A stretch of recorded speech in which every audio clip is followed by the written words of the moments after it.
যখন নিজের ছেলে সঞ্জয় বসুর পক্ষে দাঁড়িয়েছেন, অপরদিকে দেবাশিস দত্ত লাগাতার প্রচার করে গিয়েছে।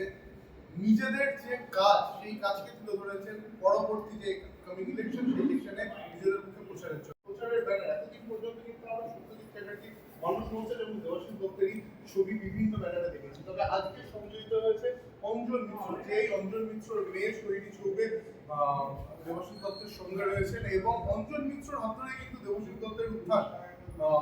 শ্রদ্ধেয় ফণী দত্ত, দেবাশিস দত্তের বাবা, তাকে হাত ধরে নিয়ে গিয়েছিলেন টুটু বসুর কাছে। টুটু বসু দেবাশিস দত্তকে পরিচয় করিয়ে দেন অঞ্জন মিত্রের সঙ্গে এবং তারপর অঞ্জন মিত্রের ছত্রছায়া থেকে দেবাশিস দত্তের উত্থানের গল্প বহু মোহনবাগানের কাছেই জানা।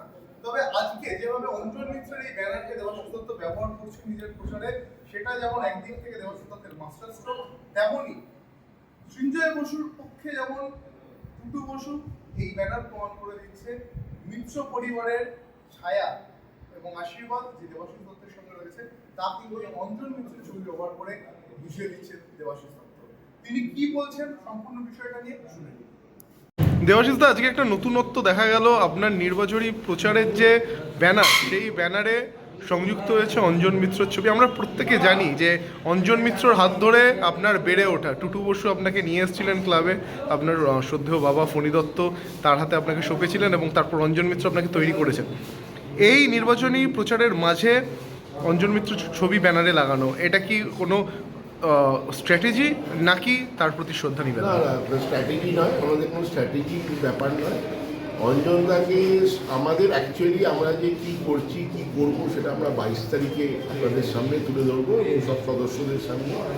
তো সেইটাতে অঞ্জনদাকে নিয়েই আমাদের করা হয়েছে। তো তারপরে সবাই মিলে ঠিক করলো যে অঞ্জনদার এটা আমাদের যে মিটিংয়ের যে পোস্টার সেখানে থাকবে। তো অ্যাকচুয়ালি ওইটাতে অঞ্জনদা ছিল, তো সেই জন্য সেটাতে এখানে জোড়া হয়েছে। আর অঞ্জনদা আমাদের মধ্যে দেখবেন, আপনি 3 বছরের আমার ভিডিও দেখবেন, যে কোনো কথাতে অঞ্জনদা কিন্তু আমার কথার মধ্যে আসে।